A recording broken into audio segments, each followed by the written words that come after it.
El estómago del equino es muy pequeño. Para que tengan una idea, en un caballo de 500 kilos, la capacidad es de 15 litros aproximadamente. Y además, la capacidad funcional es todavía menor, de unos 2/3, que corresponden más o menos a unos 10 litros.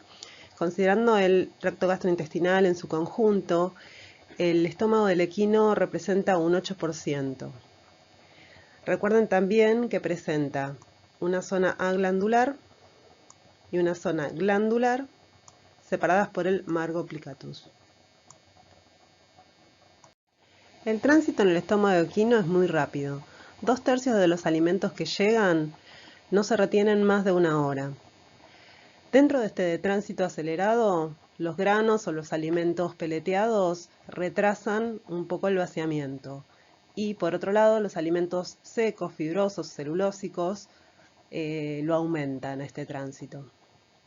Eso por un lado se debe a que la textura de ese alimento va a producir mayor estímulo en los mecanorreceptores y por otro lado, si recuerdan lo que pasaba con la masticación y por ende con la salivación, van a ver que se va a generar un mayor volumen. Esto, si lo sumamos a que tenemos una capacidad pequeña en el estómago del equino, entonces va a hacer que se vacíe mucho más rápido. En el estómago equino los alimentos son comprimidos pero no mezclados. De esta manera, si el equino es alimentado con diferentes tipos de alimentos, se van a disponer en forma de capas. Los movimientos que se describen en el estómago equino son la relajación del fundus, que a diferencia de lo que pasa con otros monogástricos es bifásica, la relajación del cuerpo, originada por el reflejo gastrogástrico, y después la sístole antral y la diástole antral. El equino evolutivamente es un consumidor continuo y, por otro lado, tiene un estómago con una capacidad limitada. Entonces, como un mecanismo de seguridad, su píloro siempre permanece semiabierto. Solo el último tercio de la ingesta se retiene el tiempo suficiente para permitir la digestión gástrica en el equino. Se producen dos tipos de procesos: fermentativos a nivel de la zona aglandular y digestión enzimática en la zona glandular. En una primera instancia van a predominar los procesos fermentativos, luego se equilibran y finalmente predomina la digestión enzimática. A medida que progresa esta digestión, vamos a observar esta estratificación de los alimentos digeridos, los más groseros hacia arriba y los más digeridos líquidos hacia abajo. La secreción de ácido clorhídrico en el equino es continua. Uno de los principales factores que neutralizan esta acidez es el bicarbonato de origen salival. Fíjense que estas diferentes zonas glandulares se extrapolan de la ubicación en el estómago humano, pero en el equino, por ejemplo, la zona fúndica corresponde al cuerpo y la zona del fundus es la zona aglandular. Fíjense que a este nivel el pH es variable porque va a cambiar de acuerdo a los productos de la fermentación. La principal función del estómago equino, al igual que vieron para otros monogástricos, es la digestión enzimática de proteínas. El estómago equino tiene la particularidad que permite la fermentación.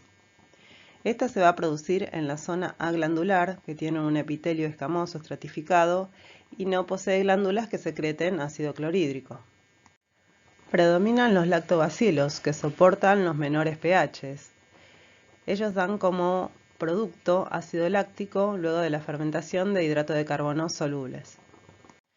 También es posible la actividad de otro tipo de bacterias como streptococos, que generan la producción de ácidos grasos volátiles, y esto es debido a que a ese nivel llega bicarbonato salival que actúa como buffer.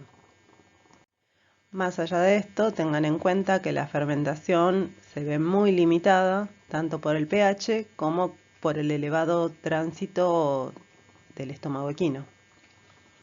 La digestión enzimática en el estómago equino es muy intensa.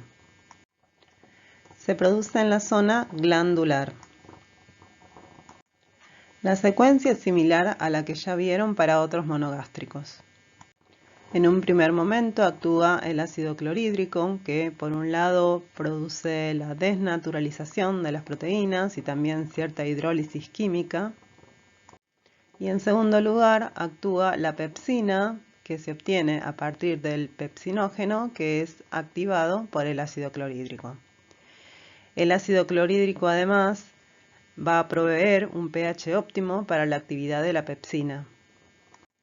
O sea que la digestión es muy eficiente, pero sin embargo solo se logra un tercio de la proteólisis del intestino delgado, y eso se debe al rápido tránsito del estómago equino otra vez. En cuanto a los lípidos, la digestión estomacal en el equino es bastante pobre. Si bien presenta una lipasa gástrica, su actividad es muy débil.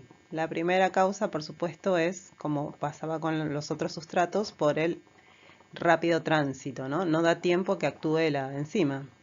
Y por otro lado, en el caso de la lipasa, el bajo pH inhibe. ¿Se acuerdan lo que hablábamos recién? Que en el caso de la pepsina, el pH ácido la activa más todavía, o sea, es favorable para su actividad. En el caso de la lipasa es desfavorable. El pH óptimo para la actividad de la lipasa es de 7,5, es netamente alcalino. Para terminar, les dejo un resumen de lo que vimos de estómago y continuamos con la otra parte de intestino delgado. El intestino delgado del equino es relativamente largo, mide entre 22 y 25 metros. Para un caballo de 500 kilos tiene una capacidad aproximada de 64 litros y, considerando la capacidad total del aparato digestivo del equino, representa el 27%. En él podemos distinguir al duodeno, que es relativamente corto, al yeyuno, que es fácilmente reconocible por su meso, que es largo, y finalmente el ilion, que es más corto y tiene una pared muscular más importante. El intestino delgado del equino se encuentra casi siempre vacío debido a su elevada velocidad de tránsito. El tiempo de permanencia en este sector del tubo digestivo es de unas 2 a 3 horas. Los movimientos del intestino delgado del equino son similares a los que vieron para otras especies. Por un lado tenemos los movimientos que dependen de la actividad de la capa circular del músculo liso intestinal, que son los movimientos peristálticos, que si recuerdan eran propulsivos y llevaban los alimentos, el bolo alimenticio desde oral hacia voral. Los de segmentación, que su función no era propulsiva sino de mezcla. Y por último, los movimientos pendulares, que dependen de la capa longitudinal. En cuanto a la motilidad interdigestiva que vieron para otros monogástricos, si recuerdan, el complejo motor migrante se interrumpía con la ingesta. Esto no ocurre con el equino debido a que posee un estómago pequeño y es un consumidor continuo, o sea que el complejo motor migrante en el equino es permanente. La secreción pancreática basal en el equino es continua. Es muy rica en cloro, que vamos a ver luego su importancia para la provisión de buffer para la fermentación en el intestino grueso. En cuanto a sus enzimas, es muy pobre en amilasa y es rica en lipasa. De igual manera, la secreción biliar en el equino es continua. El caballo no posee vesícula biliar, por lo tanto la secreción se va volcando a medida que se produce. Tampoco posee mucina por este mismo motivo, porque las células mucosas del cuello de la vesícula biliar son las que la producen. El hecho de que la secreción pancreática y biliar sean continuas tiene sentido si recordamos que el equino, evolutivamente, es un consumidor continuo. El intestino delgado del equino es el principal sitio de digestión enzimática de hidratos de carbono no estructurales, de proteínas y de lípidos. La secreción intestinal es muy rica en amilasa, maltasa, lactasa, proteasa y peptidasa. Tiene muy poca sacarasa y no hay lipasa. A estas enzimas de origen intestinal se suman las de origen pancreático. Al igual que en otras especies, la actividad de la lipasa se ve favorecida por la acción emulsificante de la secreción biliar. El intestino delgado también es el principal sitio de absorción. Se van a absorber, por un lado, todos los productos de la digestión enzimática y por otro lado, las vitaminas y los minerales. También es muy importante la absorción de agua. El contenido entra líquido, pero al final del intestino delgado, llegando al ilion, ya se torna pastoso. Y podemos nombrar como una importante excepción a esta absorción al fosfato, que no solo no se absorbe, sino que se secreta. Y vamos a ver que tiene una acción muy importante después a nivel del intestino grueso, donde actúa como buffer. Los hidratos de carbono no estructurales, también llamados glúcidos no celulósicos, se van a digerir por las enzimas correspondientes, tanto de origen intestinal como de origen pancreático, luego de lo cual se van a absorber como D-glucosa o D-monosacáridos.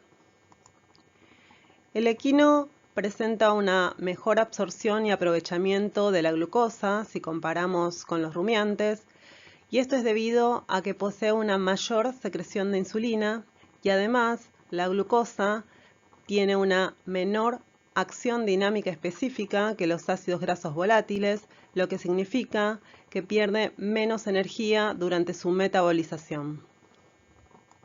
La digestión de lípidos en el equino es muy eficiente. Esto se ve favorecido por las secreciones biliar y pancreática que son continuas. Dentro de las enzimas pancreáticas se destaca por el volumen de su secreción la lipasa en relación con las otras. Luego de la digestión se absorben como ácidos grasos dietarios. Si comparamos con un rumiante, el equino tolera un porcentaje mucho mayor de grasa en la dieta. Esto se debe, por un lado, a lo que acabamos de mencionar de las características de las secreciones, y por otro, los lípidos son tóxicos para las bacterias ruminales. Además, en el caballo, la grasa de la dieta condicionará las características de la grasa de reserva. Eso se debe a que no poseen un mecanismo de hidrogenación de ácidos grasos insaturados como sí presentan los rumiantes.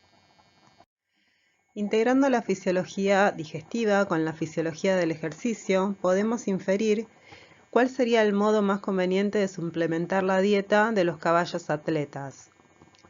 Algo que se hace de rutina en los caballos de velocidad es suplementar con granos y en los caballos de resistencia se suplementa con aceite.